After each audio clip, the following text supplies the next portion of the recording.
Em discurso feito durante a agenda com pastores nesta quinta-feira, o presidente Jair Bolsonaro disse haver uma conspiração para prendê-lo caso ele não seja reeleito.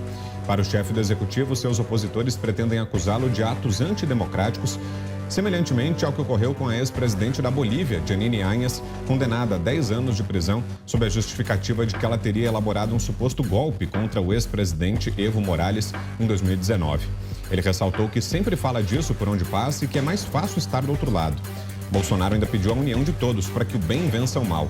O presidente também disse que não espera acusações somente contra ele, mas também contra toda a sua família. No mesmo evento, Jair Bolsonaro voltou a fazer críticas ao sistema eleitoral e fez novos pedidos por eleições mais transparentes. Segundo o chefe do executivo, 3 ministros do Tribunal Superior Eleitoral acreditam cegamente nas pesquisas do Datafolha. O presidente Jair Bolsonaro tem razão em se mostrar preocupado com isso, né? Houve um momento, já foi arquivado, que haviam sete inquéritos abertos contra o presidente Jair Bolsonaro no Supremo Tribunal Federal. Contra o ex-presidente Lula, nenhum, né? E esses 7 inquéritos, eles acabam gerando mesmo a continuidade de processos. Depois voltando para a justiça comum, né, primeira instância, lá na frente, quando o presidente deixar, então, a presidência da República. Eu sempre falei aqui de um cerco fechado, primeiro político, contra o presidente Jair Bolsonaro, e depois um cerco forte na imprensa de uma maneira geral, e outro cerco na área jurídica. Tudo se transforma em pedido do Supremo Tribunal Federal. O que mais me impressiona é que a Constituição diz que um presidente da República não responde a atos anteriores ao seu mandato. Isso durante o mandato. E durante o mandato, qualquer ato que ele tem que responder é preciso autorização do Congresso Nacional. Gente, isso é muito claro. Os ministros do Supremo reinterpretaram a Constituição e dizem que está certo. Não se pode processar o presidente da República no exercício do mandato, mas que pode investigar. Esta é a estratégia para deixar inquéritos prontos para depois, ou seja, quando perder o fórum privilegiado, quando lá na frente deixar a presidência da República. Há sim esse trabalho, há sim esse caminho, mas é evidente que não há razão lógica para nenhum tipo de condenação, e muito menos de inelegibilidade. Não há nenhum argumento jurídico que o prova, que possa levar a isso. Eu comentei isso com um dos coordenadores da campanha do ex-presidente Lula, Paulo Teixeira, deputado federal por São Paulo. Ele disse o seguinte, que Bolsonaro faça igual Lula, que saia, que se defenda e que lute contra o judiciário. Olha, senhores, há uma diferença abissal entre uma situação e outra situação. Veja que diferença. Eles estão tentando, dia e noite, chegar a uma possibilidade de processar o presidente Jair Bolsonaro e toda a sua família. É uma armadilha perigosa juridicamente, sim. Vejam que até o Renan, que é o mais novo, que não está ainda disputando nenhum cargo, não é candidato a nada, não tem um cargo político, está sendo processado. Veja que armação pesada, e isto é realmente muito perigoso. Mas a lógica toma conta da vida.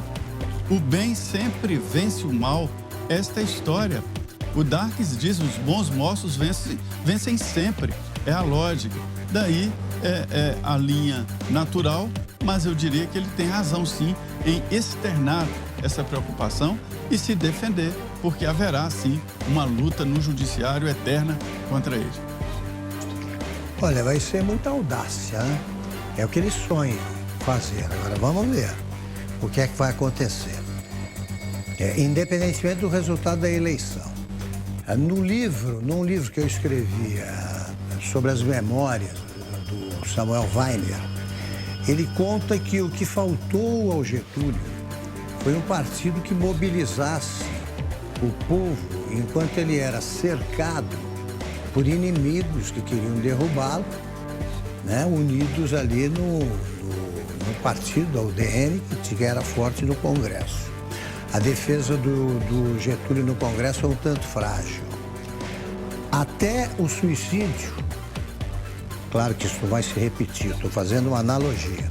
até o suicídio, parecia que os arbitrários da época, foi a aeronáutica, instalou uma espécie de tribunal paralelo do Galeão e que convocava pessoas, parentes do presidente, etc, etc.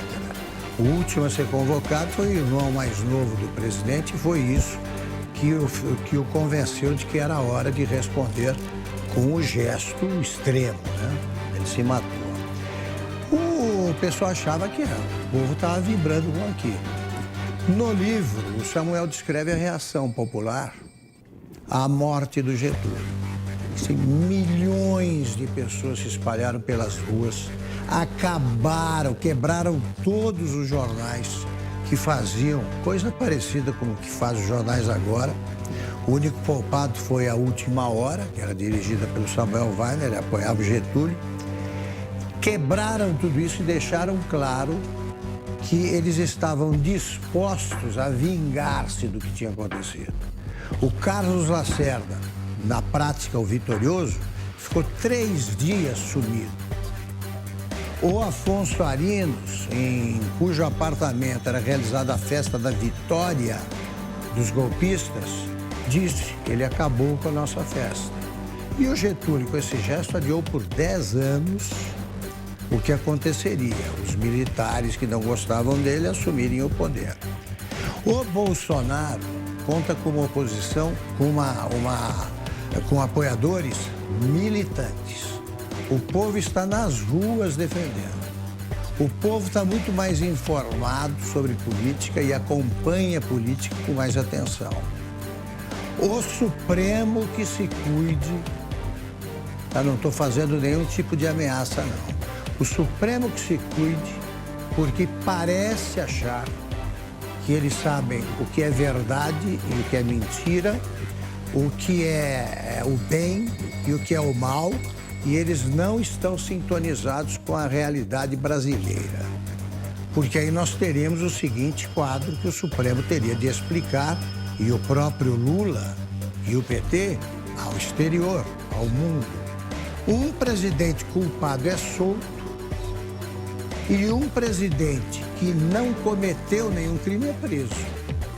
A isso se chama ditadura. Ditadura. E fica o Supremo escrevendo um livro onde os 11 titulares do timão da toga se manifestam sobre liberdades. Isso é uma coisa espetacular. Não percam. Não percam. O Gilmar Mendes, por exemplo, escreve sobre direito à liberdade de ir e vir. Eu acho que ele está pensando aí na próxima viagem a Portugal, porque quando ele vai e vem por uma rua de Lisboa, coisas desagradáveis acontecem. O Dias Toffoli, que não sabe se expressar, escreve sobre direito à liberdade de expressão. E por aí vai. E por aí vai. Eles estão fora da realidade, o PT é o que é.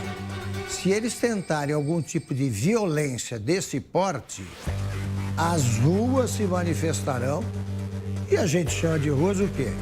O povo, do qual emana todo o poder, que é exercido por representantes eleitos. E ninguém do Supremo Tribunal Federal foi eleito pelo povo.